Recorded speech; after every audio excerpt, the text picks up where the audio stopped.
Haleluya. Puji Tuhan. Salam sejahtera di dalam kasih Tuhan Yesus Kristus buat semuanya. Apa kabar teman-teman?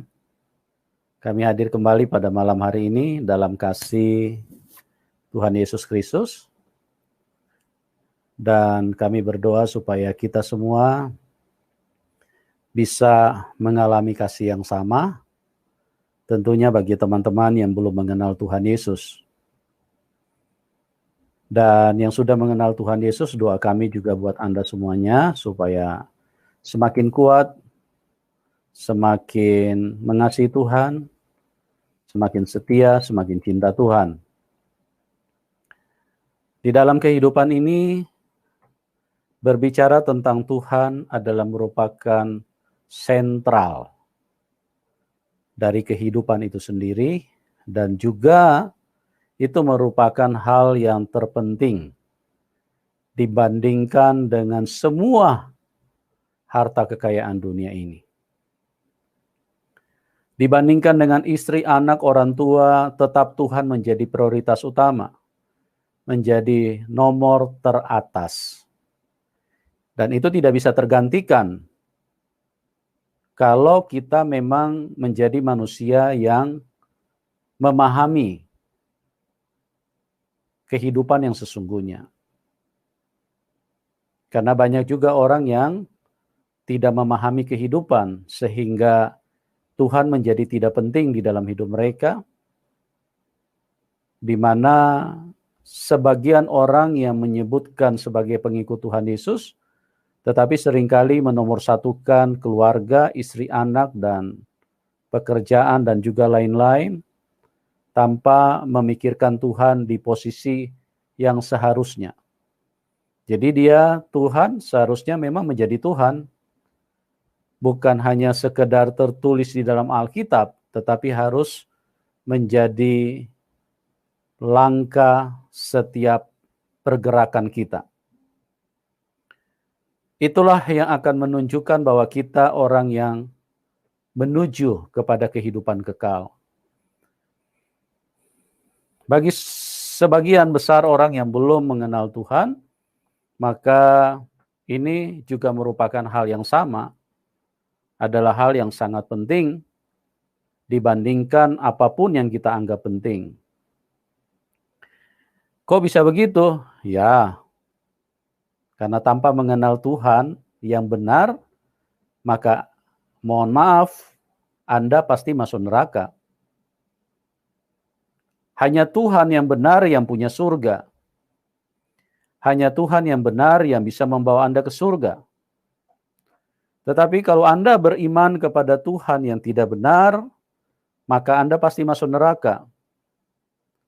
Oleh sebab itu, sebagai hamba Tuhan yang mengasihi, siapapun Anda, bukan hanya orang Kristen, siapapun Anda, bahkan Anda orang ateis, Anda orang yang penyembah-penyembah berhala, orang yang penyembah-penyembah benda-benda, kami mengasihi Anda semua.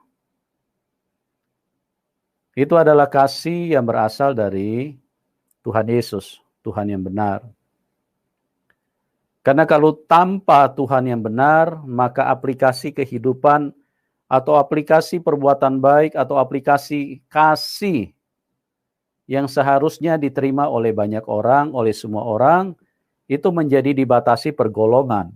Ya, misalnya perbuatan baik itu hanya bisa dinyatakan bagi orang-orang yang sekelompok atau yang seiman.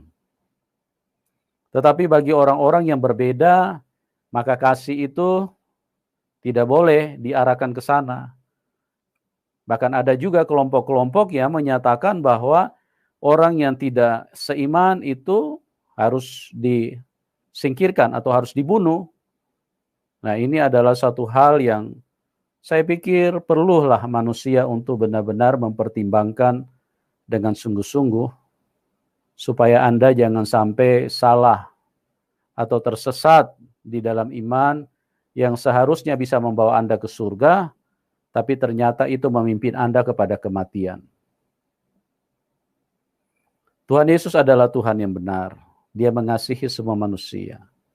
Dan di dalam kehidupan ini saya ingin katakan kepada kita bahwa Tuhan itu hanya satu. Tidak mungkin ada dua Tuhan. Kalau ada dua Tuhan berarti satu yang palsu. Karena Tuhan itu hanya satu. Apa penjelasannya? Apa yang menguatkan dan meneguhkan kalau saya mengatakan Tuhan itu hanya satu? Penjelasannya sangat sederhana. Dari ciptaannya, ya. Dari keberadaan manusia itu sendiri. Di mana orang Amerika, orang China, orang Jepang, orang Afrika, orang Asia, bahkan orang yang di kutub, semua format tubuhnya sama. Lubang hidungnya 2, matanya 2, kakinya 2, tangannya juga 2. Itu menunjukkan bahwa Tuhan itu hanya satu. Karena desainernya hanya satu. Siapa yang mendesain keberadaan hidup manusia? Ya Tuhan itu sendiri. Jadi sungguh sangat tragis jika manusia itu tidak berjumpa dengan Tuhan yang benar. Ya. Atau Tuhan yang menyesatkan, alias iblis. Karena iblis itu adalah raja pendusta. Iblis itu bapa segala dusta. Hal ini sudah terjadi dari sejak semula di Taman Eden. Di mana Tuhan berfirman kepada manusia, jangan makan buah itu, nanti kamu mati. Kenapa saya menggunakan istilah Taman Eden selalu? Karena ini adalah the beginning of life, permulaan dari kehidupan. Permulaan dari kehidupan itu sendiri. Ya. Karena kalau namanya permulaan, maka itu akan ketemu benang merahnya. Kelanjutannya kemana? Tapi kalau kita tidak dimulai dari the beginning of life, kita langsung ada di tengah-tengah, maka itu adalah sesuatu yang tidak bisa memberikan gambaran yang jelas. Jadi Tuhan berfirman, permulaan kehidupan, Tuhan berkata kepada Adam dan Hawa, jangan makan buah itu, nanti kamu mati. Yang disayangkan, manusia tidak mendengarkan Tuhan. Manusia tidak mendengarkan firman Tuhan. Iblis juga datang dan berbicara. Iblis berkata, makan saja. Iblis berfirman juga atau berkata kepada manusia, makan saja, jangan dengarkan Tuhan. Apa yang terjadi? Manusia mendengarkan iblis. Manusia tidak mendengarkan Tuhan. Dari permulaan kehidupan manusia itu sudah tidak mendengarkan Tuhan. Makanya sampai sekarang manusia itu terus dibodokin setan. Ya, dibohongin setan, ditipu sama setan.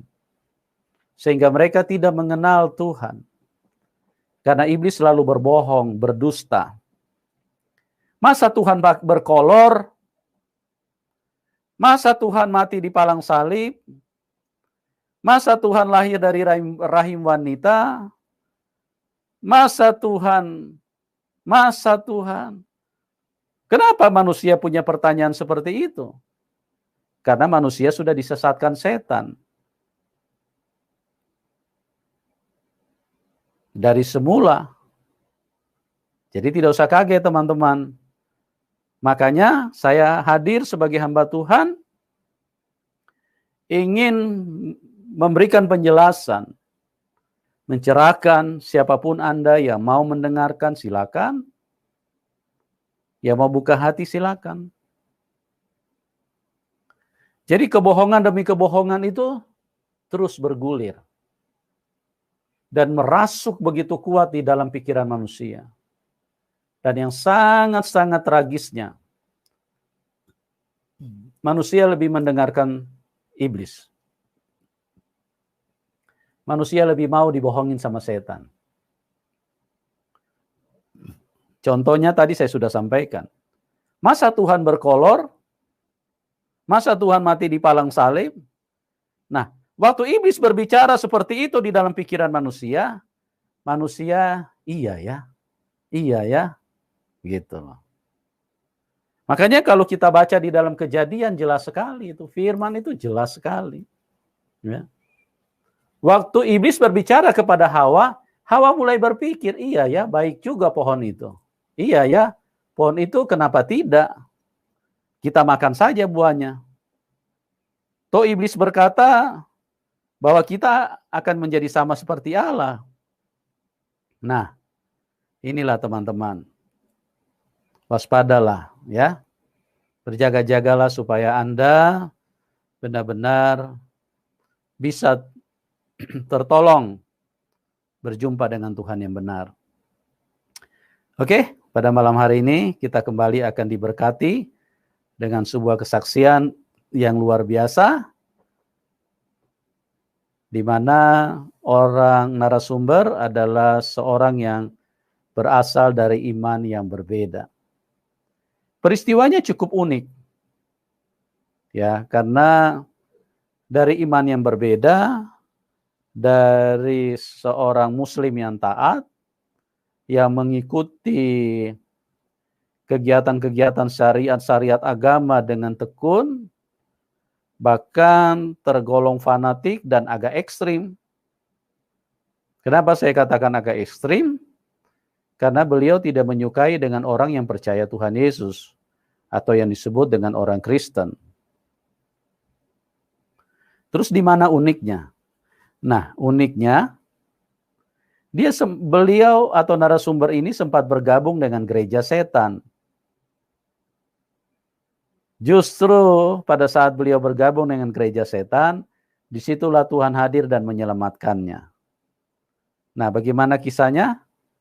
Kita sapa narasumber kita, supaya beliau bisa menceritakan lebih lengkap. Selamat malam,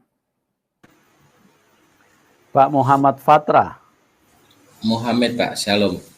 Oh ya, sorry, Pak Muhammad Fatra ya. Ya, ini Bapak ini adalah seseorang yang memiliki kisah yang unik ya. Karena beliau dulu adalah seorang Muslim yang taat, tetapi pernah tergabung atau terhisap ke dalam kelompok yang disebut dengan gereja Satanic Church ya. Nah, Pak Muhammad Fatra ini pada saat beliau sudah bergabung dan melakukan hal-hal yang diajarkan di dalam gereja setan ini, disitulah Tuhan Yesus datang dan menyelamatkan beliau. Nah, bagaimana kisah selengkapnya saya akan dialog sama Pak Muhammad Fatra. Apa kabar Pak Muhammad Fatra? Selalu dahsyat, luar biasa, Pak. Haleluya ya. Tentu bersama Tuhan Yesus menjadi dahsyat ya Pak ya. Amin, Pak. Amin. Ya, bukan karena dompet tebal, bukan karena kendaraan baru atau istri baru, tapi karena Tuhan Yesus hadir. Kehidupan yang baru masuk di dalam Pak Fatra, maka menjadi dahsyat hidup itu ya. Amin. Itulah kenyataannya kalau kita berjumpa dengan Tuhan yang benar ya. Makanya saya katakan teman-teman, saya mengasihi Anda semua, apapun latar belakang Anda. Sekalipun Anda membenci kami, saya tetap mengasihi Anda. Kebencianmu tidak menjadi penting buat saya. Karena itu tidak ada di dalam kamusnya Tuhan yang namanya kebencian. Yang namanya kebencian itu adalah ada di kamusnya setan. Ya, setan mengajarkan manusia iri hati, amarah, fitnah, bohong, kebencian, bahkan pembunuhan. Itu ada di dalam kamusnya setan. Nah, kenapa saya katakan tidak penting Anda mau membenci kami? Tidak penting. Yang penting itu saya melihat di kamusnya Tuhan ini.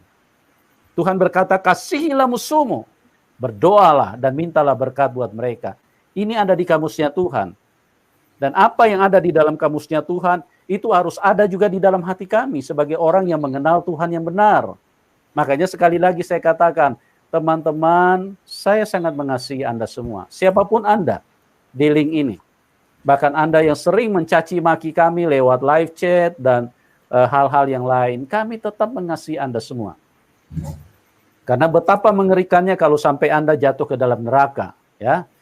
Oke, Pak Fatra, terima kasih. Sebelumnya ini Bapak sudah berjerih lelah, hadir, bermurah hati, dan mau berbagi bagaimana karya Tuhan di dalam hidup Anda pada waktu Tuhan datang dan menyelamatkannya. Ya, Bapak mungkin bisa ceritakan nih kepada teman-teman latar belakang kehidupan Bapak dulu nih, waktu masih di agama sebelumnya. Bagaimana Bapak memahami pengajaran-pengajaran di dalam agama sebelumnya. Silakan, Pak. Baik, waktu itu saya ingat tahun 90 saya ke Bitung.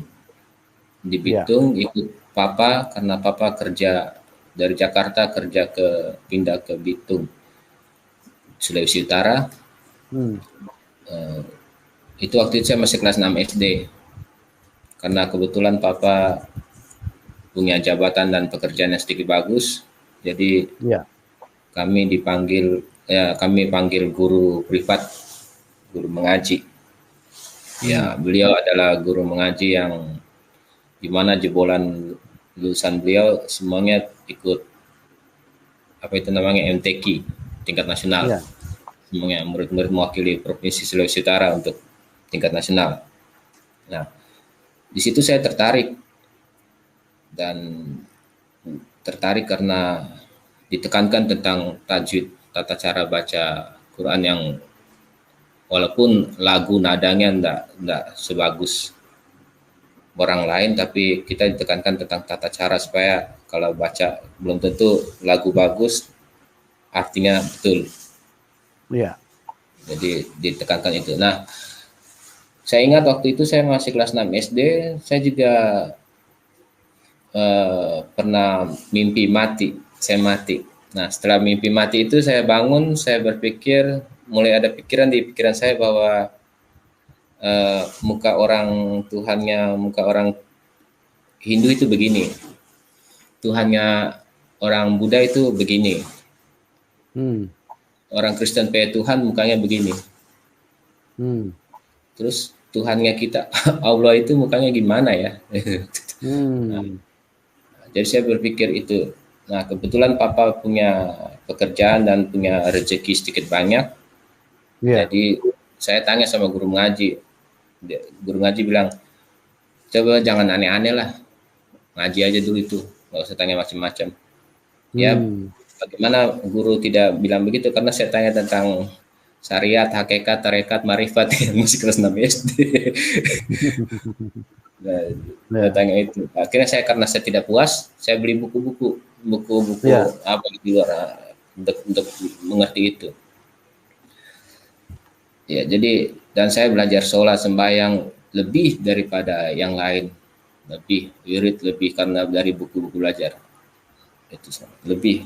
Nah, singkat cerita, saya juga tipe orang yang suka berkemah pramuka.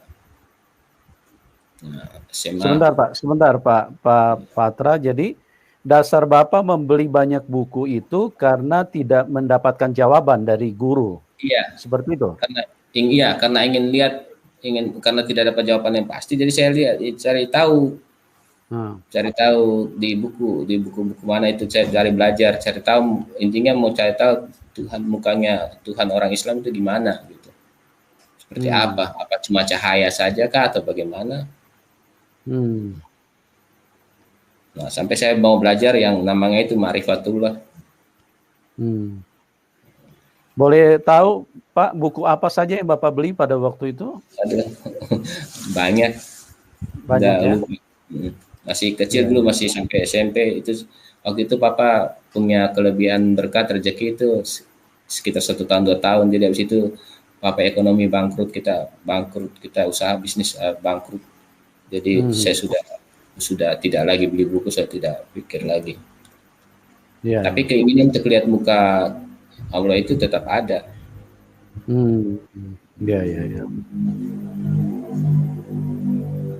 Terus Bapak punya kegiatan suka berkemah, suka ikut apa? Pramuka apa berkemah pribadi, Iya, Pak? suka berkemah pramuka, Pak. Nah, karena ikut berkemah itu pulang sakit, papa marah. Jadi akhirnya saya sembunyi-sembunyi, akhirnya sampai diusir. Nah, karena diusir, saya kerja satpam, ikut pendidikan satpam, habis itu saya ngekos. Nah, karena sendiri, jadi saya ingat lagi saya punya keinginan itu untuk lihat Allah Pemuka. Jadi karena sendiri, pikir sendiri, jadi mesti lebih banyak mendekatkan diri kepada Allah, sholat lebih. Saya sering wirid. Nah di dalam wirid itu saya bisa, mohon maaf saya pernah bisa sempat ikut bela diri dulu taekwondo karena kebetulan mendukung pekerjaan satpam saya. Jadi tapi ketika saya wirid, saya mau jangankan taekwondo, cuma bilang bismillah aja saya bisa ninjutsu, jujitsu, taekwondo, kempo, karate, kungfu, tai chi, apa semua ya. Padahal cuma bilang bismillah. Jadi kemampuan saya bisa lebih tinggi lagi. Kemudian berdasarkan apa itu, Pak Fatra? Berdasarkan apa? Bapak misalnya cuma berkata bismillah, tapi kemampuan Bapak sudah bisa mencapai tingkat tertentu gitu loh. Iya. Berdasarkan apa itu, Pak? Ya karena saya rajin sholat, saya rajin sembahyang, saya rajin wirid, karena sering wirid. Subhanallah, alhamdulillah, wala ilaha illallah, baratanda, asmaul husna, kata-kata asmaul husna itu saya wirid. Tiba-tiba saya dapat penglihatan, tiba-tiba saya bisa ke neraka, ke surga dalam level itu, dalam penglihatan itu. Bapak bisa jelaskan nggak? Bapak bisa jelaskan kepada teman-teman yang ada di dalam link ini, wirid itu apa maksudnya, Pak? Karena banyak teman-teman yang belum ngerti. Ini apa, kalau minta maaf tangan saya kayak gini. Yang pakai tasbih itu biasa, tapi kalau kita ya, itu menyebut nama Tuhan gitu, mengingat kayak la ilaha illallah, la ilaha illallah kayak gitu, atau enggak asmaul husna, ya kudus, ya halimu, ya alimu, ya ali, ya azim, gitu kayak begitu. Jadi habis sembahyang, biasa habis sholat itu kita sering kali menyebut nama Allah, menyebut nama Tuhan, nama-nama agung Tuhan berulang-ulang kali. Jadi itu ibarat memuji gitu ya, penyembahan ya. Oke, lanjut Pak, lanjut. Nah, jadi saya bisa seperti itu. Jadi kemudian kebetulan saya jadi satpam, saya sempat jadi kepala satpam, anggota saya 2 orang. Nah, salah satu anggota saya itu 2 orang itu anggotanya dua-dua itu Kristen. Nah, saya pindah kerja di satpam satu perusahaan pedagang valuta asing. Iya. Nah, di situ orang Sulawesi Selatan kalau nggak salah. Nah, itu saya bisa lihat lagi, saya bisa komunikasi dengan orang itu walaupun bosnya, walaupun dia ada di Sulawesi Selatan, saya di Bitung, di Sulawesi Utara. Saya bisa komunikasi secara gaib gitu, secara telepatik apa namanya istilahnya, saya nggak tahu, pokoknya saya bisa komunikasi. Nah, jadi seperti itu. Jadi dan pada suatu saat saya punya anggota satpam bilang, waktu itu CP anggota itu juga CP adik kelas waktu sekolah. Jadi dia bilang, kakak nanti minta bantu, ada CP teman diusir dari persekutuan doa karena dia ikut gereja setan. Dong 2 saya pakai bahasa sini ya Pak. Dong 2 tidak ada tempat tinggal, jadi lebih baik kalau boleh menumpang di KKP tanpa kos. Ya saya pikirkan, bagimu agamamu, bagiku agamaku, jadi ya oke lah, nggak masalah juga, nolong orang, semua orang harus saling tolong menolong, apalagi saya PAD kelas. Jadi saya tinggal sama-sama dengan mereka tinggal sama-sama dengan saya. Nah, karena sering tidur bersama, makan bersama, jadi mau nggak mau, kok saya juga bingung, kok kenapa kekuatan saya lebih banyak. Begitu. Dan banyak hal yang lebih luar biasa di luar pikiran saya kok. Saya kok bisa naik haji dalam alam roh. Saya kok bisa cabut orang peroh. Saya kok bisa bermain-main, bikin mimpi apa segala macam. Kok saya bisa punya pasukan jin. Begitu. Saya bisa bikin putih jadi emas. Saya bingung. Saya pernah ketemu sama Dajjal Lucifer. Ya, saya pernah ketemu. Waktu itu saya masih posisi Muslim. Jadi dia Jadi di dalam wirid itu Pak, modalnya hanya memuji begitu saja atau perlu ditambah dengan puasa atau apa begitu? Enggak. Jadi wirid aja, penyembahan begitu aja. Ya, kita fokus pada penyembahan.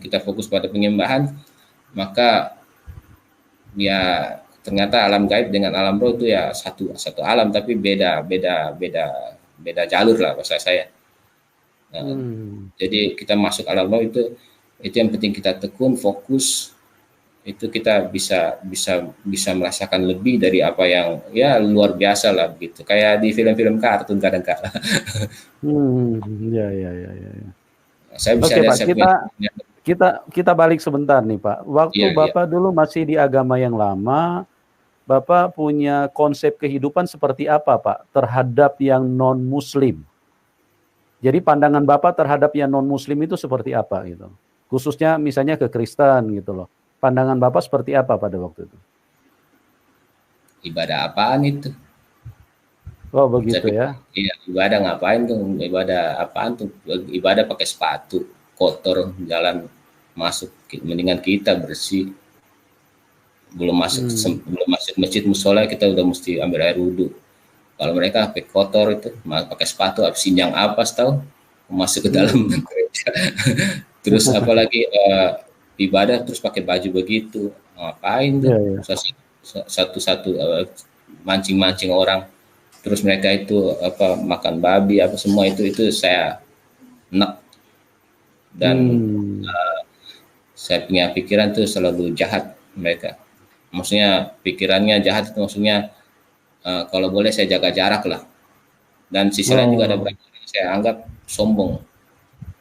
Itu dalam pola pikir saya dulu. Maksudnya orang Kristen kayak sombong. Pendeta itu pakai jas itu kayak sombong aja. Itu muncul sendiri apa terdoktrin seperti itu? Sisi lain terdoktrin, sisi lain juga memang spontan. Oh spontan ya? Ya, jadi tapi sisi lain juga memang begitu, memang dari orang tua begitu. Pernah nonton satu kali, saya ingat di Bitung saya pernah nonton film Tuhan Yesus, pas lagi putar Tuhan Yesus, Papa kasih mati. Ini apa? Akhirnya mati Tuhan apa terus mati? Saya bilang iya, Tuhan apa mati. Nah, akhirnya kita didoktrin begitu. Jadi semacam itulah keturunan kita begitu. Seperti pembatasan terhadap kalau orang Kristen minum datang ke rumah kita, orang Kristen minum itu kalau datang terus minum begini, minum ini kita nggak boleh minum sini, kita minum sininya, karena nggak mungkin orang minum begini. Itu jadi ini kita dicuci habis itu. Kita nggak boleh minum bagian sini nggak boleh minum, kita mesti minum bagian ini, tegangan ini. Walaupun sudah dicuci Pak? Iya. Tetap aja itu dianggap sesuatu yang najis. Tidak boleh diminum, najis. Haram. Berarti di dalam agama sebelumnya Bapak tergolong orang fanatik ya, berarti ya, dengan doktrin-doktrin yang dipahami ya? Sangat.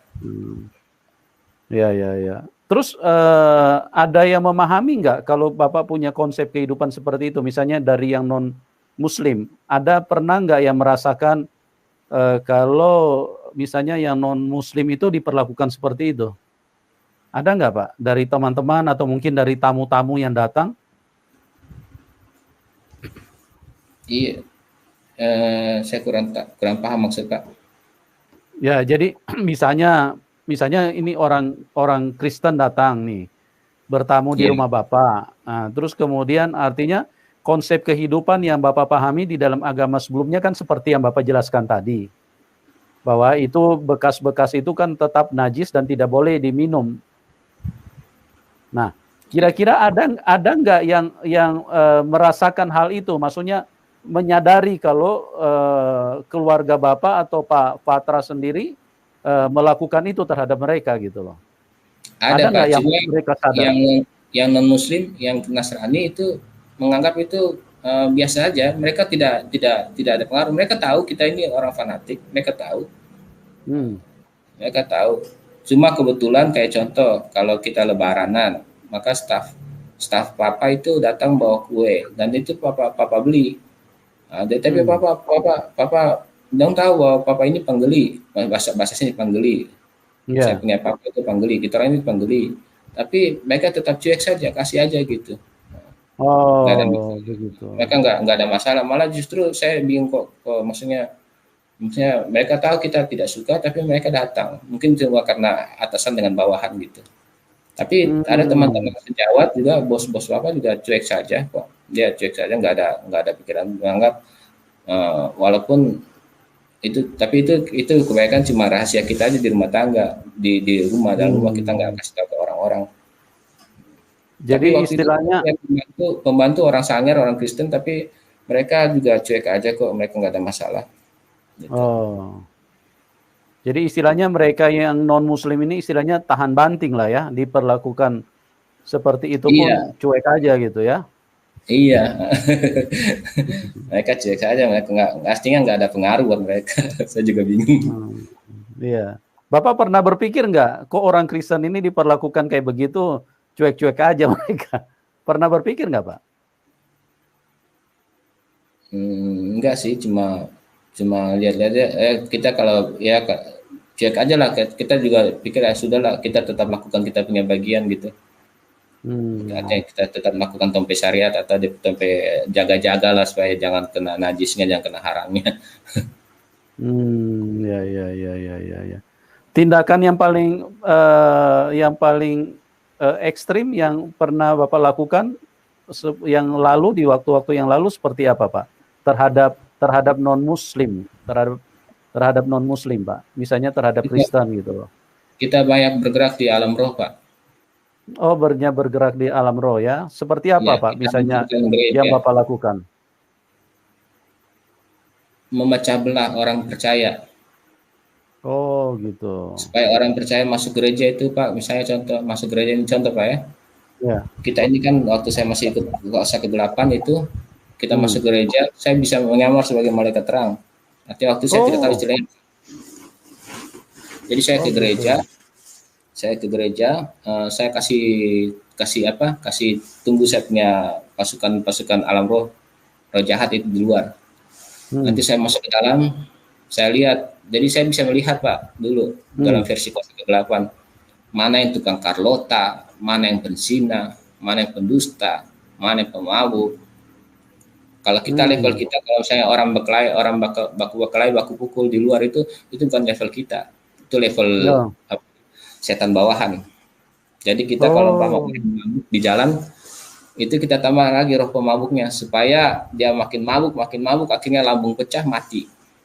Kalau dia berkelahi, tukang berkelahi, kita lagi tambah roh emosi, masuk roh emosi ke dalam dirinya, masuk roh emosi, tambah lagi.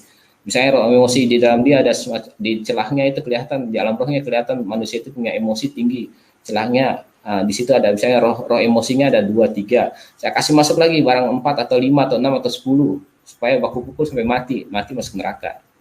Gitu. Nah, kalau masuk gereja terus dapat lihat perempuan tukang bersinah, maka kita kasih masuk di luar, roh bersinah kasih masuk lagi. Terus kita lihat lagi ada ada orang Carlota, kita masukin lagi roh Carlota supaya yang orang tukang Carlota itu melirik sama perempuan yang tukang bersinah, tukang bersinah itu dia mulai pasang gaya-gaya supaya memancing orang. Akhirnya yang Carlota itu ngomong sama temannya, akhirnya satu gereja itu tidak perhatikan khotbah.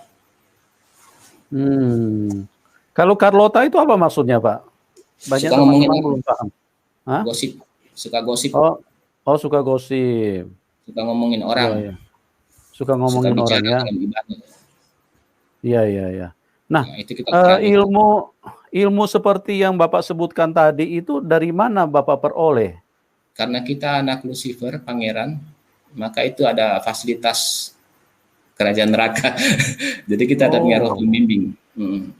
Nah, kita kenapa namanya gereja setan, Pak? Mohon maaf gereja setan itu bukan gerejanya, sebenarnya strukturnya. Oh, strukturnya. Ya, sama strukturnya. Ada gembala sidang, pimpinan jemaatnya itu Lucifer, ada anak-anak gembalanya. Nah, kita anak-anak gembala. Ada para imamnya, majelis. Nah, itu. Ada departemen sekolah minggunya, ada misinya. Luar Nah, biasa ya. kebetulan kita anak gembala, jadi kita punya pangkat, punya fasilitas. Walaupun tidak seperti kayak siapa itu, kayak siapa yang kesaksian, kayak siapa ini, dukun ini, Dautoni atau siapa itu, siapa itu, Iya. yang Manado itu. Nah, itu mereka pasukan, mereka bagian pasukan. Oh. Kita pangeran, walaupun kita tidak sehebat mereka, tapi kita jabatan kita lebih tinggi. Dan dalam kerajaan setan itu otoritas dijunjung tinggi. Oh. Jadi strukturalnya sangat lengkap ya Pak ya? Iya Pak. Ya. Nah, kita malah Bapak punya perpustakaan. Kenapa? Kita punya perpustakaan. Punya perpustakaan? Ya, perpustakaan di alam roh. Oh, di alam roh. Iya, di situ banyak. Saya waktu itu tanpa sengaja, mohon maaf Pak, saya sedikit kesaksian. Waktu itu tanpa sengaja saya tanya, ada teman satu yang saya punya staff itu, dia lebih dulu ikut gereja setan. Dia pangkatnya lebih tinggi dari saya. Nah, jadi waktu itu dia bilang, kita Fatra ada perpustakaan. Oh, begitu. Iya, perpustakaan itu. Kalau kita bilang apa, di sana ada apa? Buku-buku, ada barang-barang yang belum ada di alam nyata ini sudah ada di sana. Terus buku-buku apa paling banyak? Saya tanya begitu. Dia bilang buku yang paling banyak itu adalah buku bagaimana menjatuhkan orang Kristen. Oh, kenapa? Dia bilang, iya karena kasih jatuh orang Kristen susah sekali kasih jatuh orang Kristen. Nah waktu itu saya masih Muslim, jadi saya tanya, kalau saya, dia cuma tertawa saja. Kalau saya bagaimana? Kalau orang bagaimana? Dia cuma tertawa saja. Saya tidak berani lanjut. Ya. Oke. Pak, Bapak belum ceritakan secara lengkap nih. Bagaimana ceritanya Bapak bisa sampai tergabung dengan gereja setan, Pak? Kan pada waktu itu Bapak kan masih di agama yang lama. Bagaimana ceritanya bisa ini? Jadi di gereja setan itu siapa kuat dia menang Pak. Jadi ketika saya punya potensi mulai naik, saya sudah mulai naik, gini, maka teman-teman saya yang pertamanya ceritanya satu kos itu mau membimbing saya, tapi karena Anda lihat saya punya potensi sudah mulai naik, maka dia tindis. Tindis. Akhirnya saya sakit tanpa penyakit. Oh. Ya, saya masuk rumah sakit tanpa penyakit. Masuk berhari-hari, saya berhenti dari kerja satpam, Papa panggil saya pulang. Papa panggil saya pulang, saya di rumah, ya saya mau bertobat, bahasa saya. Saya mau bertobat, saya malah sering mengaji, sering pokoknya bertobat lah. Bertobat betul-betul. Nah, karena kita udah syirik ini, udah mau mengarah ke murtad, syirik ini, nggak bisa apa-apa. Jadi saya cuma mengaji, tapi bukan tambah damai, tambah sengsara. Saya tidak merasakan kedamaian, tidak ada kedamaian sama sekali. Malah saya lebih jago lagi Pak, lebih jago. Saya tahu saya punya mama tiri mau keguguran 3 bulan sebelum dia keguguran. Saya sudah lebih tahu. Saya jadi bingung kenapa kok saya punya ini tidak hilang. Kalau bertobat mestinya saya mau jadi seperti orang biasa saja, tapi tidak hilang. Terus saya sakit penyakit, saya alergi, makan apa saya alergi. Dari kepala sampai kaki saya bentol. Nah, saya ambil keputusan bunuh diri. Saya minum semua obat. Semua obat karena saya sudah bingung bagaimana ini minum obat malam. Kemudian ternyata cuma sampai kaki aja, sampai lutut dingin. Habis itu panas lagi. Nah, saya hidup lagi. Terus akhirnya saya ambil keputusan melarikan diri dari rumah. Lari lagi, saya ambil keputusan sendiri. Pagi-pagi saya lari, saya keluar dari kamar, saya bilang Bismillah. Saya sudah tidak bilang lagi, saya tidak bilang lagi ya Allah, saya tahu diri, saya sudah syirik. Jadi saya cuma bilang, ya Tuhan pencipta alam semesta, pencipta langit dan bumi. Saya Muhammad Tiar Patra mau keluar dari rumah. Saya punya pikiran mau jadi bertapa saja. Saya mau bertapa saja. Nah, keluar dari kamar saya bilang bismillah. Keluar dari di rumah saya bilang bismillah. Keluar dari halaman saya bilang bismillah. Saya jalan kaki, saya nggak tahu mau kemana. Saya bilang, saya cuma tiba-tiba di jalan sepi, saya angkat tangan, kedua tangan, saya bilang, ya Tuhan pencipta alam semesta, pencipta langit dan bumi, pencipta Muhammad Tiar Patra ini, inilah hamba-Mu yang sedang mencari Engkau. Jadi waktu itu saya bilang, saya mau cari Tuhan, saya mau bertapa saja. Saya tidak tahu mau kemana lagi. Tapi Tuhan kasih gerakan saya ke rumah teman yang imam gereja setan. Ya, tapi papanya majelis gereja Pantekosta, tapi anaknya imam. Imam itu tukangnya culik-culik orang, potong-potong orang. Dia masuk situ. Akhirnya saya dinobatkan jadi Pangeran Lucifer di situ. Pangerannya Lucifer ya? Iya, pangeran saya. Lucifer turun langsung untuk mentabiskan saya, mengukuhkan saya jadi anaknya. Nah, tapi Tuhan punya rencana lain. Di depan rumah itu ada hamba Tuhan yang tiap pagi bangun mesbah doa, malam ada berdoa. Saya perhatikan mereka, orang Ambon. Singkat cerita itu tadi, saya dibaptis tapi bukan dengan mereka, dibaptis dengan orang lain. Tapi cuma baptis selam saja tidak cukup, masih ada roh jahat keluar. Masih banyak saya juga bikin kacau KKR, masih suka tersinggung, masih suka marah. Tapi saya sudah belajar Alkitab, sudah belajar firman Tuhan, sudah baca Alkitab. Tapi di kamar gereja setan itu, di kamar imam itu, jadi masih banyak kuasa kegelapan. Tersinggung sedikit saya sikat. Saya tidak fisik, tapi saya sebagai secara alam roh. Tapi sudah Kristen, sudah dibaptis. Nah, kebetulan saya tertarik dengan bapak satu yang depan rumah itu. Akhirnya saya bercerita dengan dia. Saya capek, saya lelah, saya bosan begini terus. Bapak itu bilang, dalam doa 3 hari sebelumnya saya sudah tahu kamu mau datang ke saya. Jadi dalam doa keluarganya, dalam mesbahnya itu dia sudah tahu bahwa saya akan datang sama dia. Maka dia tanya, kapan bro ada waktu? Saya bilang lebih cepat lebih baik. Bagi saya untuk kebaikan, untuk ini saya mau cepat-cepat sudah, saya sudah capek, sudah lelah. Jadi sudah itu apa mereka layani pelepasan kurang lebih 1,5 jam. Akhirnya roh jahat itu bersih keluar dari semua saya, dan saya langsung berdiri tegap. Bapak itu bilang, Bapak sebagaimana engkau kudus maka kuduskan anak ini.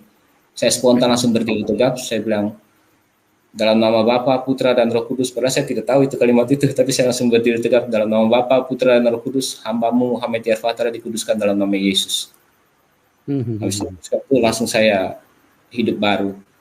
Langsung saya mukanya lain, sukacita, penuh kasih karunia. Pokoknya segala macam, lahir baru, saya bersukacita. Saya dilepaskan secara roh, saya mulai melayani Tuhan. Amin. Pak Fatra, mungkin kita balik sedikit nih. Tadi belum terlalu jelas ini.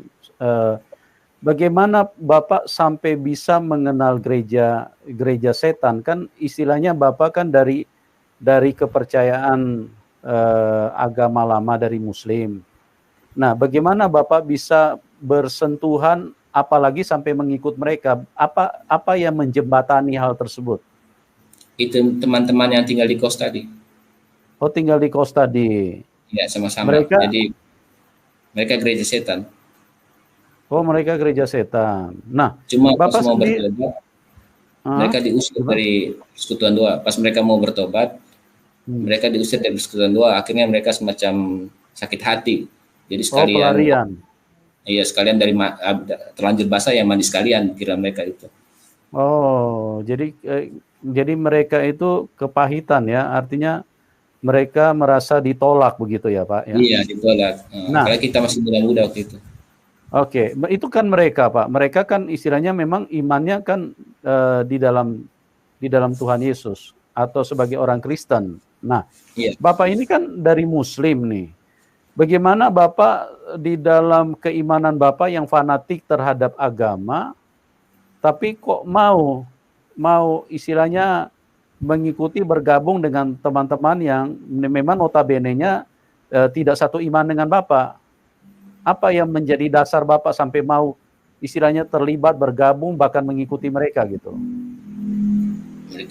Mengikuti gereja setan maksudnya? Iya, iya, iya. Iya. Tertarik dengan alam roh. Karena memang tujuannya melihat Allah pemuka. Oh, mau melihat mukanya Allah begitu ya? Iya, karena cuma dengan roh saja bisa lihat, bisa mau cari lihat gitu. Oh, jadi dasar kepenasaran Bapak yang dari istilahnya dari SD itu kepengen tahu muka Allah seperti apa, itu yang membuat Bapak akhirnya bergabung dengan mereka. Iya. Jadi mungkin dengan itu ya, mungkin dengan bergabung itu ya istilahnya sekali mendayung 2-3 pulau, dapat kesaktian, bisa juga lihat Allah pemuka. Oh gitu. Tapi tidak mempertimbangkan bahwa ini kan dari iman yang berbeda. Bapak ada pertimbangan yang rasional nggak pada waktu itu? Nggak ada, Pak. Saya pikir segala cara saya berusaha untuk ini. Oh, jadi keinginan tahuan Bapak tentang mukanya Allah seperti apa itulah yang menjadi modal utama ya, sampai Bapak mengikuti mereka begitu? Iya. Segala cara saya buat untuk saya mau lihat wajah Tuhan itu seperti apa. Wajah Allah seperti apa. Tanpa meminta nasihat. Kenapa Pak? Kenapa Pak? Saya baru tahu pas tanya ini. Ya. Maksudnya saya baru tahu pas tanya saya ini. Saya baru berpikir ternyata tujuan saya cuma itu. Oh, gitu ya. Jadi tanpa meminta nasihat dari orang tua, dari siapapun, jadi keinginan tahuan. Oh, sudah keluar dari rumah? Iya, sudah di saat itu saya sudah keluar rumah. Oh. Jadi pas saya pulang itu saya sudah gereja setan. Boleh diceritakan sedikit Pak, itu Bapak sampai keluar rumah itu karena diusir orang tua atau bagaimana tadi? Saya masih kurang jelas tadi Pak. Iya, karena saya suka ikut pramuka. Oh, suka ikut pramuka. Oh. Ya. Apa yang menjadi dasar Bapak suka ikut pramuka, Pak? Apa memang itu hobi atau ada keinginan tahuan sesuatu gitu? Hobi saja. Oh, hobi saja. Oke. Baik, Pak. Jadi keinginan tahuan tentang mukanya Allah seperti apa, itulah yang membuat hal-hal lain itu menjadi tenggelam dengan sendirinya ya? Iya, segala cara saya buat, saya nggak peduli. Akhirnya saya mau cari waktu itu, saya tidak tahu pakai, cuma saya punya perasaan, saya mesti lihat Tuhan, mukanya gimana itu, gitu. Nah, sampai saya pernah negosiasi dengan iblis, saya tidak akan ikut iblis sebenarnya. Waktu itu saya pernah iblis tawarkan uang secara alam roh. Nah, uang saya bilang, iblis, biar saya hancur lagi, saya tidak akan ikut Ngana. Terus dia bilang, oh nanti Ngana lihat ya, Ngana tetap ikut saya. Ya terjadilah, akhirnya terjadi juga saya ikut dia. Akhirnya saya bikin perjanjian, saya pakai darah. Oh, seperti apa tuh perjanjian darah, Pak? Pakai darah. Saya punya tanda tangan di alam roh. Dengan darah. Iya. Nah, setelah Bapak keinginan tahuan begitu besar, apakah terpenuhi nggak keinginan tahuan itu? Bapak bisa melihat wajah Tuhan apa bagaimana? Justru yang lihat lain. Lihat, tapi lihat lain gitu, Pak. Oh, jadi yang dilihat bukan Tuhan tapi tapi dalam bentuk lain. Dalam bentuk lain ya. Waktu itu mimpi dan masih jelas sekali, itu bukan mimpi menurut saya, kayak penglihatan, tapi saya sampai sekarang saya masih jelas sekali itu. Iya. Jadi Bapak di dalam alam roh itu seperti Bapak melihat Lucifer itu, bisa diceritakan nggak Pak? Itu seperti apa Bapak lihat? Apa halusinasi atau memang itu real? Roh Pak, jadi kayak semacam bayangan tapi kayak film kartun gitu Pak. Tapi tergantung suasana hati dia.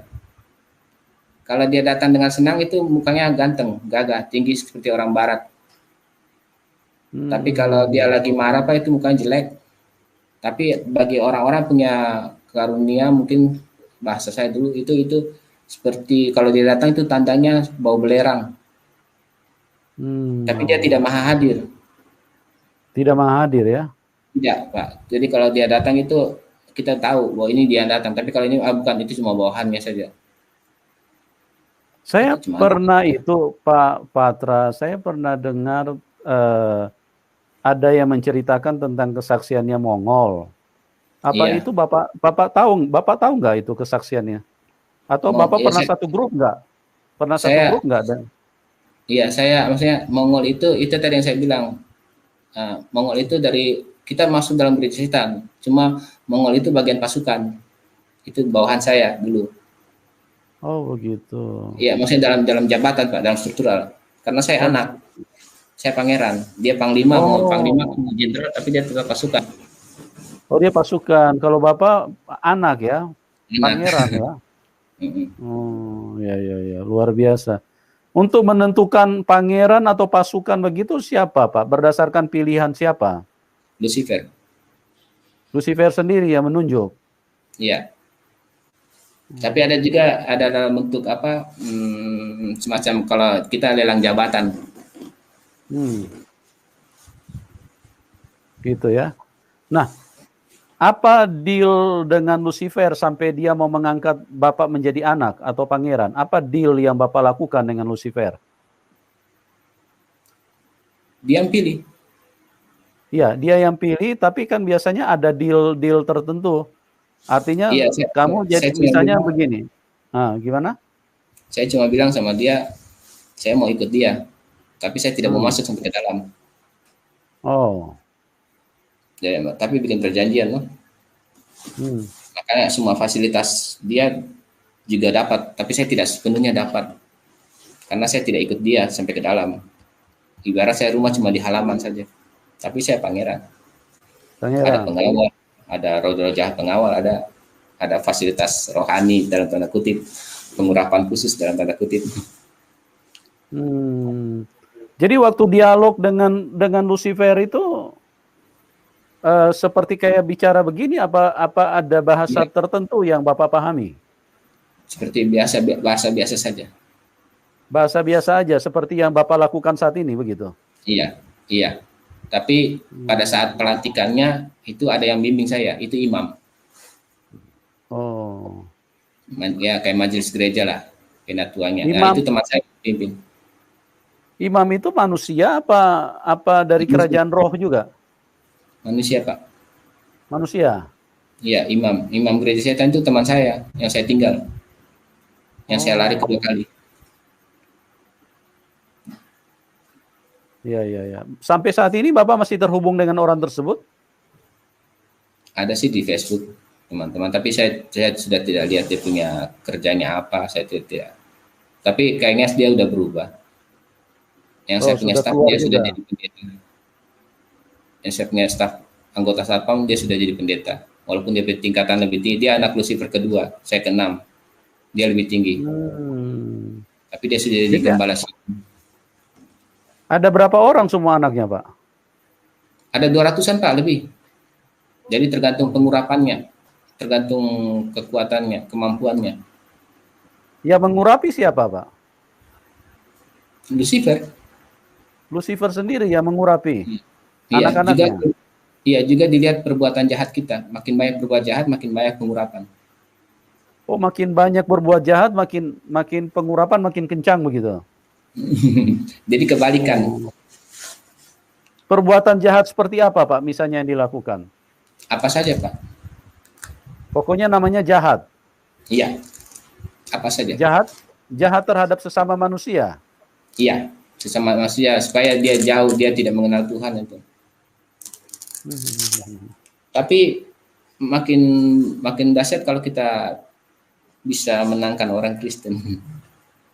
Oh gitu. Ya. Karena yang lain kan kita punya bawahan. Iya.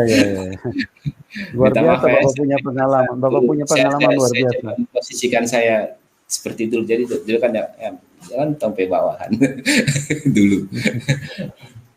Ya. Terus punya putri nggak, Pak? Kalau Bapak kan pangeran. Lucifer itu Ada. punya putri nggak? Ada. Iya. Ratu, ada istrinya, ada istri Lucifer, ada juga ini anak-anak perempuannya, ada putri. Ada juga istrinya. Bukankah Lucifer itu seorang wanita, Pak? Lucifer itu laki-laki, Pak. Oh, begitu. Dia punya istri. Nah, istrinya itu ada istrinya, Pak. Dan itu secara fisik. Ya mengacu kita kan pemahaman kita seperti misalnya ada nama, ya mohon maaf ya kalau namanya sama bukan Anda yang kita maksudkan. Kan banyak yang wanita menggunakan nama Lucy begitu. Iya. Itu kan jadi pengertian manusia itu kan kalau Lucy itu kan berarti perempuan. Nah, tapi setelah Bapak masuk di alam roh, kalau Lucy itu berarti laki-laki, Lucifer begitu. Iya, itu mengenambangkan, saya tidak tahu Pak ya, waktu itu saya dalam iman Kristen saya tidak tahu, belum iman Kristen saya tidak memahami ya tentang pemahaman Alkitab, saya tidak tahu firman Tuhan. Cuma dalam pemahaman saya waktu itu kan Dajjal dalam versi kita Kristen, Islam, Dajjal, Jalal, saya sudah lupa. Dajjal. Nah, itu laki-laki, iya. Maksudnya bukan laki, tapi pokoknya tampan lah.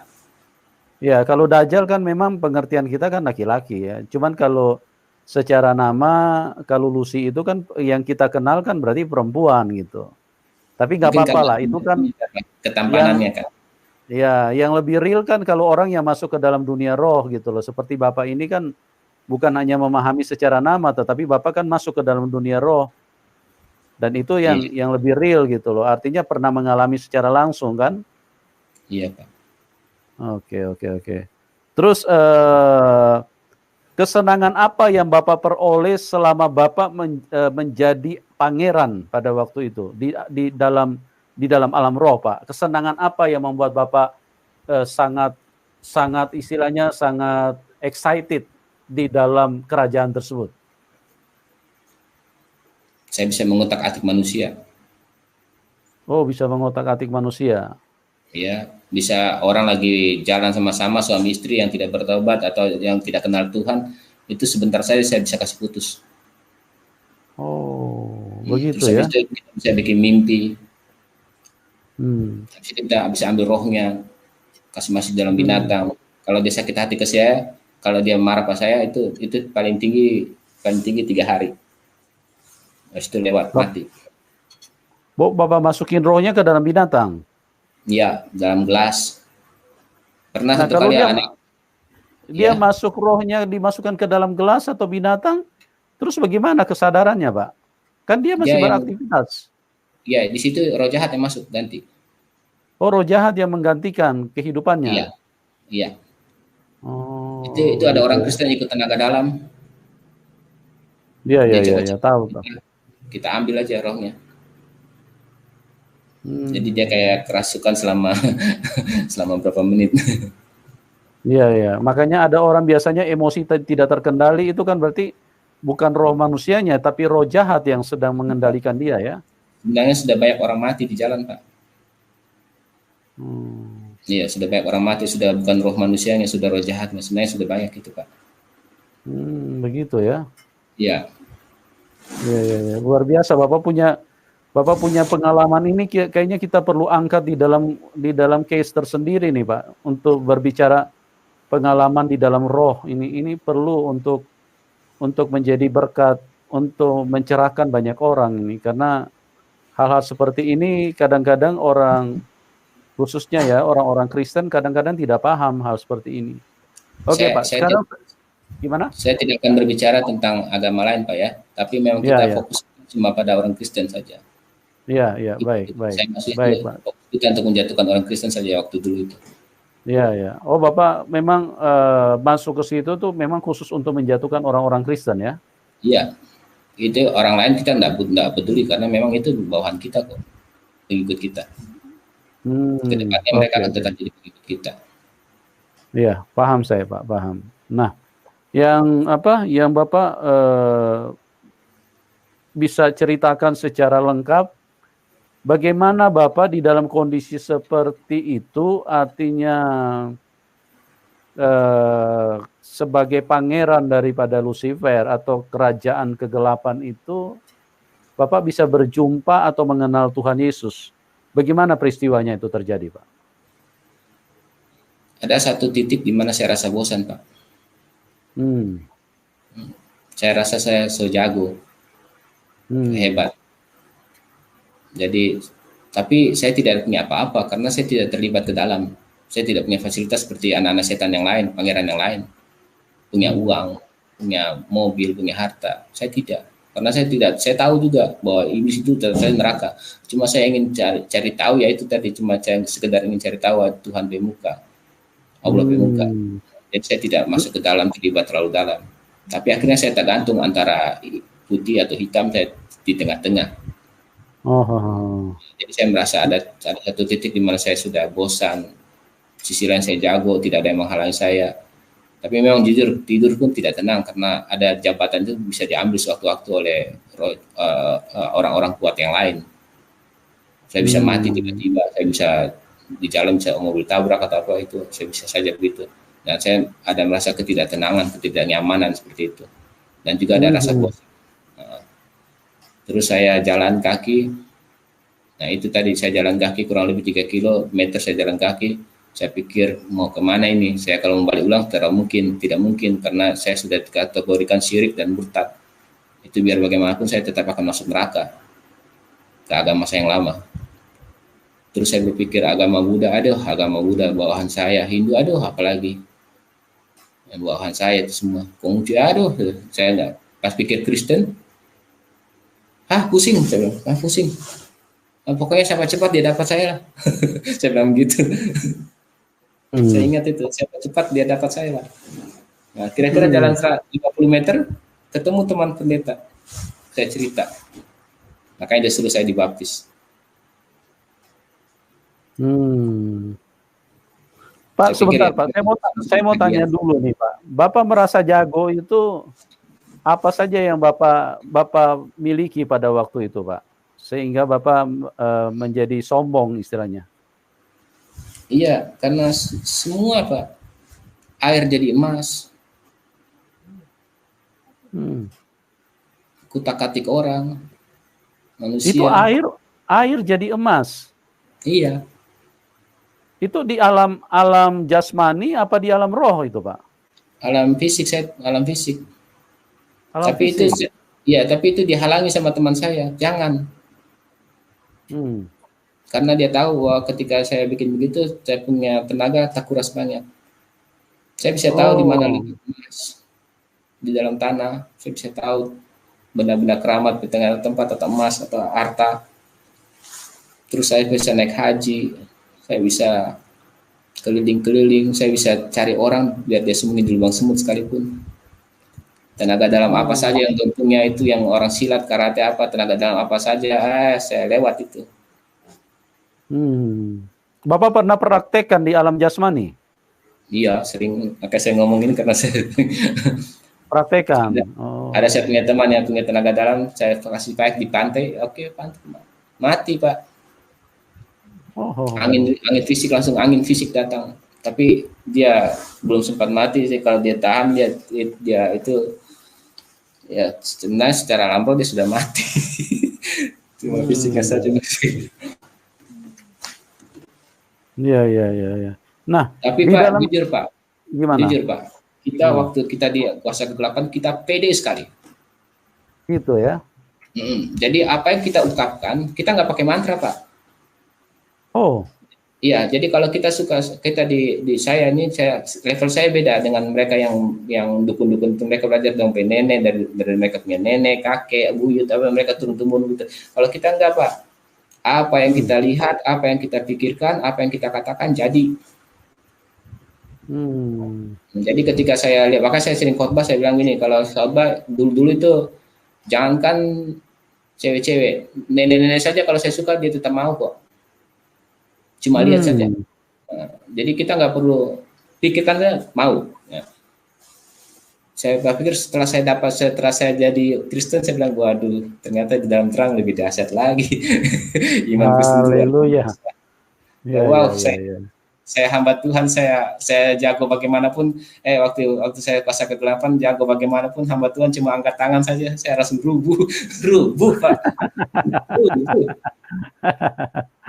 Iya. Itu dia bilang saya seperti benang, emang seperti benang, saya tidak mau buat apa-apa.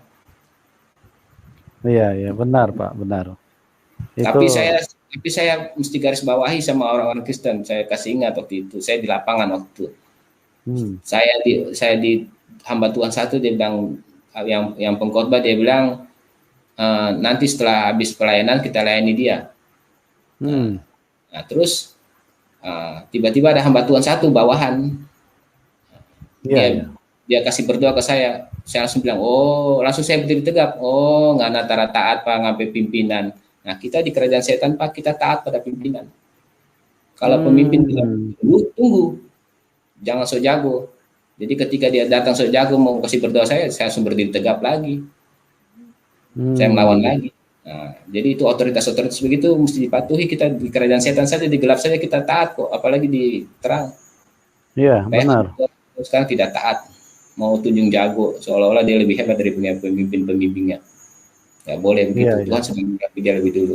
Berikut anak-anak Tuhan Pak, mereka thanking saya waktu itu. Jemaat itu, masyarakat yang ada sekitar di lapangan besar itu, mereka thanking saya. Darah Yesus, mereka thanking saya karena mereka takut. Saya balas thanking lagi, Ngoni kira cuma Ngoni, saya juga bisa lagi, darah Yesus. Mereka malah mundur. Karena apa? Dalam perasaan saya waktu itu, apa yang mereka ucapkan tidak sama dengan apa yang mereka lakukan. Iya, mereka bilang darah Yesus karena mereka takut, bukan karena memang kehidupan mereka ada darah Yesus, tidak. Mereka tidak ada darah Yesus, Pak. Mereka cuma benar. Jadi saya berani bisa thinking. Iblis tahu Pak, setan tahu itu. Jadi jangan coba-coba thinking sesuatu, bertindak sesuatu dalam nama Yesus, sementara kehidupan tidak sama. Itu lewat Pak, kita makan gitu Pak. Betul. Tapi saya tidak sekarang saya tidak bisa lihat setan. Tapi merasa boleh. Iya, berarti Bapak sudah dimerdekakan, Pak. Iya, amin. Karena orang yang sudah hidup di dalam terang itu Pak dipisahkan dari kegelapan. Amin, Pak. Ya. Cuma saya bisa merasakan orang-orang punya kuasa lain atau apa, itu saya bisa kali. Kita bisa rasakan, tapi kita tidak bisa melihat lagi karena memang kita sudah dipindahkan. Kalau kita masih bisa lihat, berarti memang kita masih satu grup dengan mereka gitu loh. Ya betul Pak, setuju, sepakat. Nah, ya. Oke Pak, kita kembali lagi nih, Bapak waktu itu kan sudah merasa sombong, merasa ini, sehingga ada Bapak sampai ke satu titik jenuh, ya. Nah, di titik jenuh itu bagaimana Bapak bisa jelaskan sehingga Bapak bisa berjumpa Tuhan Yesus? Pada waktu itu kejadiannya seperti apa? Saya ingin merasakan namanya bahagia. Saya tidak merasakan damai. Di dalam kegelapan tidak ada kedamaian, Pak. Amin. Tidak ada kedamaian. Jago boleh, hebat boleh, limpah harta, uang, kekuatan, kekuasaan oke. Tapi tidak ada kedamaian. Itu yang saya rasakan, Pak. Sengsara. Sengsara bukan karena saya tidak punya apa-apa. Saya punya apa-apa. Bisa. Saya bisa bikin daun jadi uang kok. Ya, artinya maksudnya saya bisa bikin itu kalau saya mau bisa jadi. Dulu. Saya bisa saja saya lapor ke CP Papa dulu. Saya bisa dapat mobil fasilitas. Tapi itu tidak ada kedamaian. Itu dari Yesus. Saya tidak ada kedamaian. Makanya saya ingin cari itu kebahagiaan. Jadi ketika waktu Mama datang dari Jakarta mau ambil saya, Mama panggil saya nantang. Coba jelaskan tentang Yesus itu bagaimana? Mungkin Mama bisa ikut. Saya tidak bisa ngomong apa-apa karena saya bilang, panggilan saya Iyang. Iyang nggak tahu ngomong apa-apa. Iyang nggak bisa ngomong apa-apa karena memang baru mengenal Tuhan. Saya tidak tahu secara teologi apa, saya tidak tahu. Cuma yang ngerasa itu kebahagiaan, sukacita, senang, damai. Itu yang cari. Itu yang nggak bisa dibayar oleh uang. Mama bilang itu kerasukan apa? Saya PKK bilang juga anak tidak tahu diri, tidak tahu balas budi orang tua, kasih besar sama bilang, yang nggak bisa ngomong apa, yang cuma cari kebahagiaan, senang, damai, sukacita. Itu nggak ada artinya uang apa, kekuasaan nggak ada artinya. Saya bisa bunuh pejabat-pejabat, saya bisa bunuh siapa-siapa politikus, saya bisa kok. alam roh saya bisa jadi dukun, bisa minta uang apa semua bisa dapat, tapi apa gunanya itu? Saya tidak ada damai. Damai yang penting Pak, damai. Iya. Betul. Makanya Tuhan Yesus disebut Raja Damai, Pak. Jadi hanya di dalam Dialah manusia bisa bertemu, berjumpa, mengalami kedamaian hidup. Hal-hal lahiriah. Dibaptis pun saya tidak damai. Dibaptis pun tidak damai, walaupun ada sedikit. Tapi nanti setelah baptisan api roh itu baru saya merasakan damai, sukacita yang full memang. Ya, tapi saya tidak memprosedurkan mesti air dulu baru roh. Nah, maksudnya saya yang penting intinya mesti dibaptis roh itu saja. Kalau saya, saya supaya itu kedamaian itu memang wow, biar masalah datang yang tetap ada damai, sukacita. Seperti inilah saya tertawa ini memang saya senang. Iya, luar biasa ya. Oke, jadi di dalam kejenuhan Bapak itu lewat peristiwa apa Bapak berjumpa dengan Tuhan Yesus? Bapak bertemu dengan orang Kristen atau Bapak seperti apa waktu itu? Bertemu dengan teman pendeta itu, Pak. Oh, bertemu dengan teman pendeta. Nah, waktu itu saya punya bicara kan tadi di jalan saya bilang mau balik ulang ke agama saya nggak mungkin. Saya sudah murtad, saya sudah syirik. Saya tetap akan menjadi masuk neraka. Mau agama Hindu, aduh itu bawaan saya. Mau Buddha, aduh itu bawaan saya.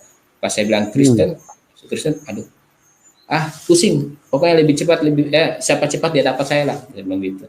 Pas saya duduk 50 meter, saya duduk karena saya capek, saya duduk ketemu teman pendeta. Nah, teman satu kelas, dia cerita, saya cerita. Tiba-tiba saya punya keinginan cerita. Terus dia bilang, kamu mesti dibaptis. Ya oke lah, iseng-iseng berhadiah lah. Saya pikir coba-cobalah Kristen, siapa tahu manjur, mujarab gitu. Itu karena tujuannya itu tadi cari bahagia, tenang. Saya saya sudah lelah dengan begini-begini, saya sudah lelah, capek, bosan. Saya ingin cari damai. Pikiran saya mungkin habis dibaptis damai ya. Iya. Iseng-iseng berhadiah lah. Ikut aja deh. Iya. Oke. Luar biasa. Jadi setelah Bapak ketemu teman anaknya pendeta ya waktu itu ya, Pak ya? Dia pendeta. Oh, pendeta, dia pendeta. Nah, dia bilang Bapak harus dibaptis. Iya. Nah, itu setelah Bapak bilang siapa cepat dia dapat begitu. Artinya Bapak pengen menyerahkan hidup kepada yang bisa memberikan kebahagiaan begitu ya? Iya, yang bisa dapat saya lebih cepat daripada itu. Oke. Ya. Dan sekarang saya baru tahu ayat kitab itu tangan Tuhan tidak kurang panjang, telinga Tuhan tidak kurang tajam. Iya, Yesaya, kitab Yesaya. Memang firman Tuhan itu kebenaran. Ya. Dan firman Tuhan itu bukan huruf-huruf, tetapi dia firman yang dibukukan, jadi dia menjadi realita di dalam hidup manusia. Amin. Oke, Pak. Terus konsekuensi Bapak sebagai pangeran, sebagai anak Lucifer itu apa setelah Bapak memutuskan untuk meninggalkan kerajaan kegelapan itu? Apa konsekuensi yang terjadi di dalam Bapak? Itu kan tidak mudah, Pak, meninggalkan iblis. Iya, Pak. Ada harga yang dibayar. Beberapa gereja masih menganggap saya masih seperti dulu. Jadi mereka takut menolak saya. Terus yang KKR itu Pak yang tadi saya bilang. Saya sudah ikut, saya pikir saya sudah dibaptis, saya sudah Kristen, jadi pas altar call saya maju ke depan, didoakan. Yang lain rubuh, saya malah melawan. Itu. Terus yang berikut orang tua datang. Sampai pas terakhir sekolah STT Alkitab, pas masuk sekolah STT, itu saya tidur satu malam, paginya sore, waktu itu saya mahasiswa pertama, yang lain masih praktek. Saya datang ke situ sekolah, tidur di asrama, itu ada penglihatan imam-imam datang mau ambil saya. Dalam penglihatan itu di kamar itu dia tarik roh saya, mau cabut roh saya. Jadi itu begitu Pak. Ya. Jadi sampai sekarang pun kadang-kala ada intimidasi tapi sudah nggak terlalu itu ya. Ya, Oke, dampak secara fisik, Pak. Apa yang terjadi di dalam fisik Bapak setelah Bapak meninggalkan Lucifer, meninggalkan iblis? Misalnya Bapak pernah sakit, pernah apa gitu? Ya, pertama justru di dalam iblis saya banyak sakit. Oh. Nah, karena orang mau ambil jabatan saya, maka mereka akan bagi lewat sakit penyakit, mereka akan serang lewat sakit penyakit. Tapi ketika di dalam Tuhan, ada juga sakit penyakit, tapi sakit penyakit yang wajar saja, nggak ada ini. Justru malah saya lebih kuat, lebih enjoy, walaupun badan tidak seperti sekarang, dulu masih kecil-kecil, kurus-kurus, tapi saya lebih kuat, sangat kuat malah. Saya mampu puasa 7 hari. Maksudnya artinya saya bisa lebih kuat, sehat. Bukan saya meninggikan 7 hari saya mau puasa, bukan karena orang Islam sudah biasa puasa, bukan itu. Maksud saya kekuatan itu ada, Tuhan kasih. Iya, amin. Puasa 7 hari itu berseri atau sekaligus non-stop? 4 hari buka tutup, 3 hari lanjut. Non-stop, lanjut. Iya, non-stop.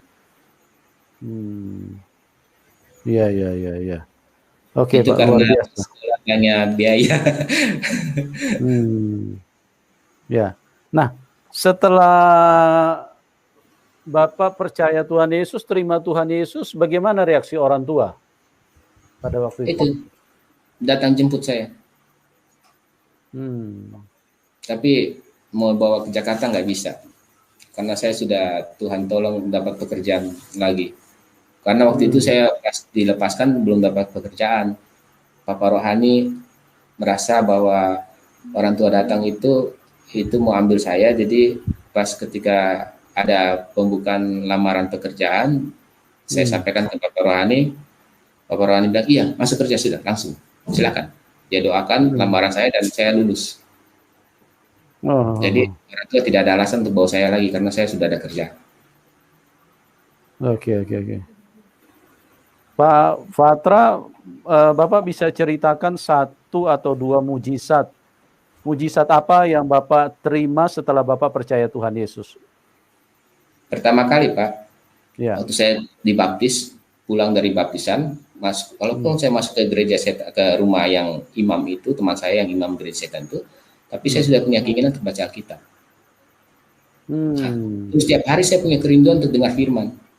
1 kali, Pak, saya dalam perjalanan dari Bitung ke Manado kurang lebih 40 kilo itu, saya pergi ke Manado, setengah hari balik, saya dalam perjalanan saya loh, hari ini saya tidak ada firman, saya tidak mungkin bawa Alkitab di jalan.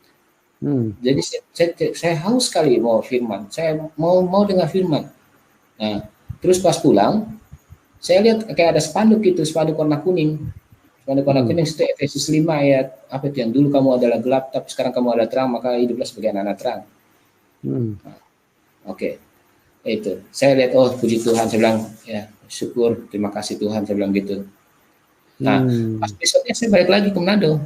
Saya mau cari lihat lagi tuh spanduk yang tadi. Pak, bayangkan, bukan ada, tapi tulisan apa? Soto Makassar. Oh, luar biasa. Jadi luar biasa. Sekarang saya berdoa, firman Tuhan, berbahagialah orang yang haus akan kebenaran, maka dia akan dipuaskan. Amin. Jadi, amin. Saya baru tahu itu, dan itu. Terus sebelum saya dibaptis, malam hari Sabtu, malam Minggu, saya kan tanggal 24 Desember itu hari Minggu. Sabtu malam saya berjalan dengan teman saya berdua. Terus saya cerita, dia Kristen, saya cerita saya mau pindah agama.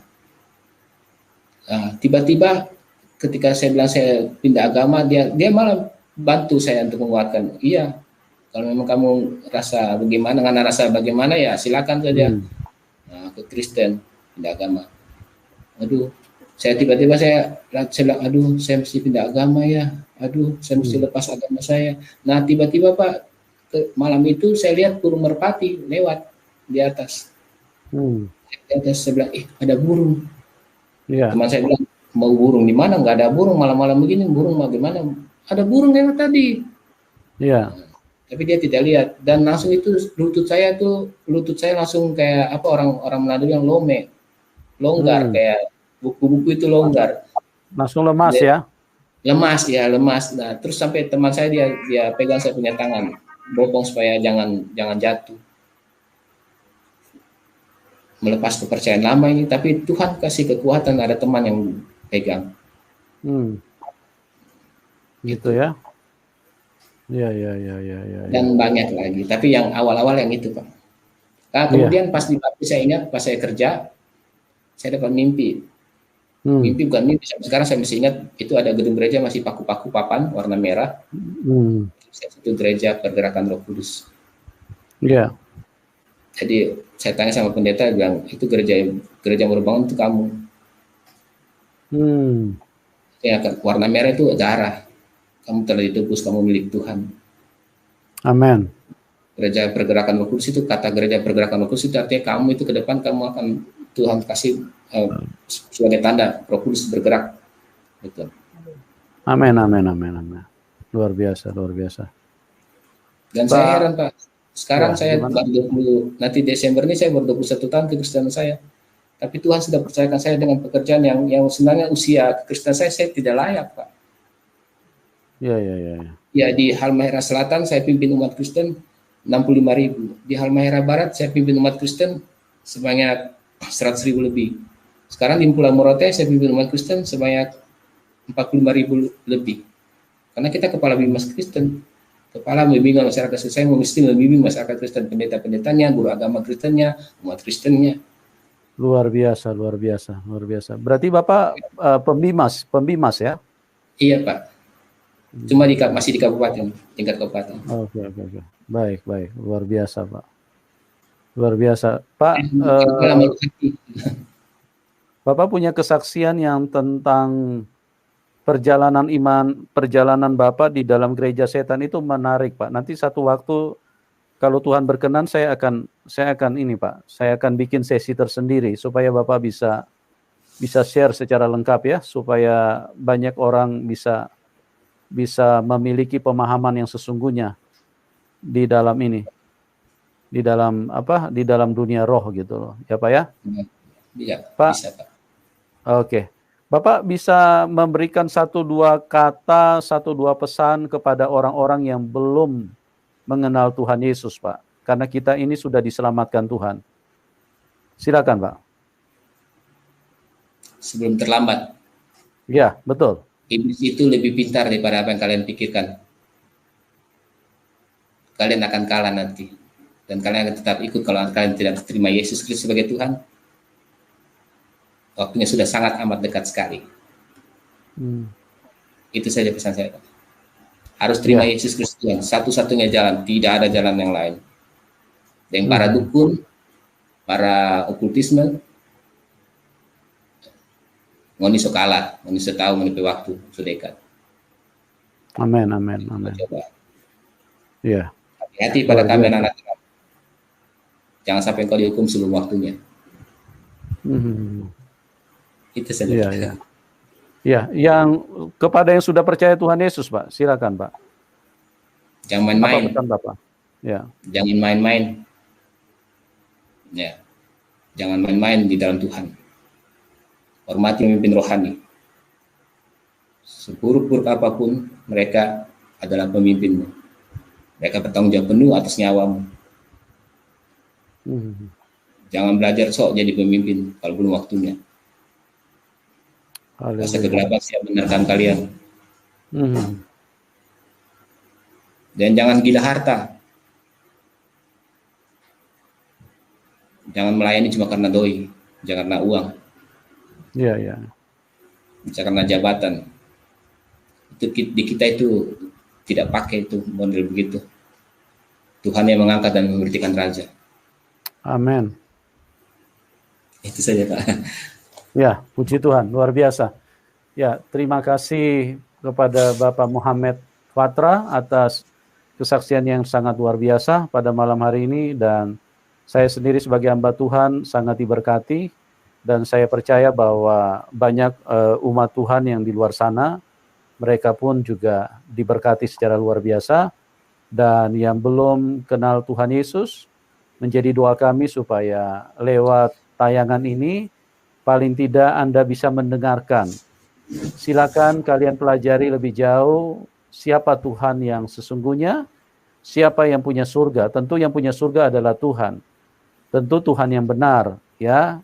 Silakan dikaji lebih jauh, silakan dipertanyakan, karena kalau dia Tuhan yang benar, dia akan membuktikan, dia akan menunjukkan kepada kita lewat kuasanya. Seperti apa yang sudah disaksikan oleh Bapak Muhammad Patra, bagaimana mujizat-mujizat yang terjadi dalam perjalanan Bitung Manado dengan jarak 40 kilo, pada saat belum membaca firman, di tengah jalan Tuhan bisa nyatakan mujizat. Ada spanduk yang bertuliskan firman, dan itu adalah merupakan makanan yang sangat diperlukan bagi orang-orang, bagi manusia-manusia, karena hanya firmanlah yang bisa menghidupkan kita.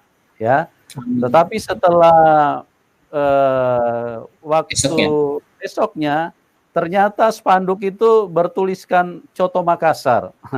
Ini kita melihat luar biasa Tuhan Yesus itu. Ya, dia Tuhan yang benar, dialah firman yang hidup.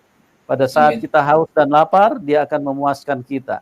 Tuhan berkata, makananmu, makananku bukan hanya dari roti saja, tapi dari setiap firman Tuhan. Pak Muhammad Patra, sekali lagi terima kasih, dan kita akan segera hadirkan ya Pak, Bapak punya kesaksian perjalanan bersama waktu di dalam kerajaan kegelapan ya. Bapak bisa ceritakan secara lengkap nanti bagaimana waktu Bapak terlibat di dalam kerajaan tersebut. Oke, salam buat keluarga, tetap semangat, tetap melayani Tuhan, menyala-nyala, roh yang menyala-nyala, karena kita tahu waktu Tuhan Yesus kedatangannya sudah sangat dekat. Oke teman-teman, doa kami buat semuanya, siapapun Anda, doa kami kiranya kasih karunia Tuhan yang luar biasa itu bisa segera dinyatakan di dalam setiap kita. Dan kita akan berjumpa di program selanjutnya. Tuhan Yesus memberkati kita semua dan salam kemenangan buat kita semua. Amin.